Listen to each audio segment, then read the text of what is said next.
the 2025 version of our baseball streaming setup, Away Game Edition.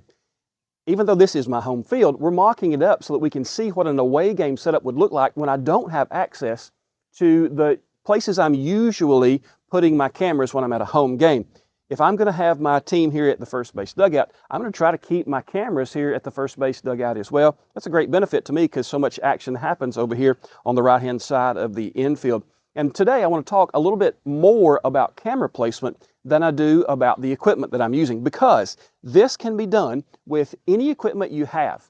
If you have all one brand and you're running it through their software, this setup works. If you're mixing and maxing and running some NDI inputs, this setup also works. If you're running a console, I brought with me today my Mailbox Ultra, which is a great console. It gives me 4 HDMI ins, a couple of USB in. It also has NDI built into it, so it gives me some great options. I also brought my OBSBot Talent that gives me some similar options. It doesn't have quite as many inputs, but it's a little bit smaller footprint, and so it's not as heavy in my backpack. That's just one of those things you have to consider when you're lugging this stuff from the parking lot all the way out to the field. And so what we've done is we've connected our OBSBot Talent via HDMI to a Mevo core here for a pitcher-batter exchange shot. It's a side view shot. There are places that I go to stream that the press box is actually butted up against the backstop. I can't get a behind the plate view even if I tried from there. Now, these 3 cameras that I've set up for the away game video are going to give me coverage of the entire field. I'm going to get everything on the infield and everything on the outfield. My Mevo core is going to give me pitcher, batter, and the left side of the infield, shortstop and third base. I have 2 more cameras. Let's go ahead and pan down and see where those other 2 cameras are positioned. You can see here I'm at the dugout, and just on the other end of the dugout, right there, I have my other 2 cameras. That's going to be an OBSBot Tail Air, and it's going to be a Nearstream VM46. And those two cameras are going to give me the shots for first and second base and all of the outfield. That's a pretty neat trick that we're able to accomplish through some of the things that OBSBot offers us in their camera ecosystem. Now, the Nearstream VM46 with a 10 times optical zoom, starting with a 4K sensor, lets me punch in from a little bit off of the field to first base in the foreground and second base in the background. It's going to be a great shot for all the things that happen on this side of the infield. And then that OBSBot Tail Air, hopefully soon an OBSBot Tail 2, is going to give me my 3 positions in the outfield. And I am running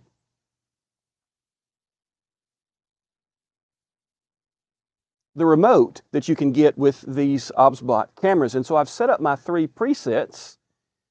And if I see the ball hit to the right side of the infield, I'm going to go ahead and hit preset 1. If I see the ball go through the middle, I'm going to go ahead and hit preset 2. Before I ever even change the camera view, I'm hitting a preset here, punching my camera view on the OBSBot Talent. And so by the time it switches over to the view that I'm looking for, that camera is already moving into position for the presets that I need. It works great. I'll show you in just a second what those views look like. And even though that's all digital zoom, the Tail 2 will give me the optical zoom, hopefully next month. But even though that's all digital zoom, it gives me 3 great shots for all of the things that happen in the outfield, which is something that I've been missing in a lot of my live streams because I just don't have the ability, most of the time, to set up all that I need to catch the outfield views. Looking at the shots this camera placement gives us, I'm going to have my Mevo core here showing me the pitcher-batter exchange. It's also going to give me the left side of the infield there for this shot. I get so much action out of it. I want to have my Mevo core be the main camera in my setup, so that's what we go for shot number 1. When we move down to our secondary shots, this is going to be my first and second base view. First base in the foreground, second base in the background, and that's with my VM46 optical zoom. Let me punch in there. Gives a good, crisp, clear shot of everything that happens on the right-hand side of the infield. And then when I move out to my 3rd camera, the OBSBot Tail Air, and hopefully soon the OBSBot Tail 2, which gives me optical zoom, the OBSBot Tail Air is going to give me 3 presets that I can control from where I am. I'm using my remote, and I've connected it to the OBSBot Talent console here. And so when I choose preset 3, I get the shot I have here, which is going to be my left field outfield shot. Choosing preset 2 automatically moves it back to where I've preset it to be on my center field shot, and then preset 1 gives me that right field action that's happening when the ball makes it to the outfield. So these 3 camera placements for what I've set up for away games gives me coverage of the entire field from one side of the infield. I'm able to connect one of my cameras with HDMI, the other 2 are NDI.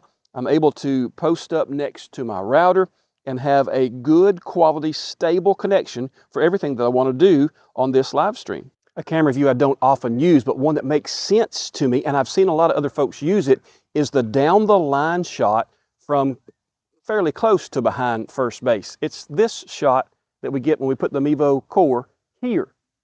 Now, this is what it looks like when we record through the core, and it's going to give me that left-hand side of the infield. If I match this on the other side and run up the first base line, I get the entirety of the infield. I get a pitcher batter shot that looks really good from this side of the infield. And it's just another way that I might rethink where I put my cameras on those away games where I don't have access to all the places I'm used to having access. And the last thing I want to consider when we talk about our away game setup is how quick it is to set it up, because usually I'm rolling into the town. I'm trying to get everything unloaded and put up just in time for everything to start on that baseball game. So the ability to put this up quickly, efficiently, is something that's important to me too. Packing that bag so that I only have what I need, not carrying a whole bunch of extra, that's a key part. But putting things all where I have access to them. I am with arm's reach between me and my router, my hotspot, one of my cameras, my control device, all of that's right there with me. Of course, I'm going to bring my stand so that if I want to post up right there, I've got a platform to put everything there, my little tripod table. And then only having to walk a few steps to the other end of the dugout to make any adjustments I need to on those cameras, make sure I've got everything where it needs to be there.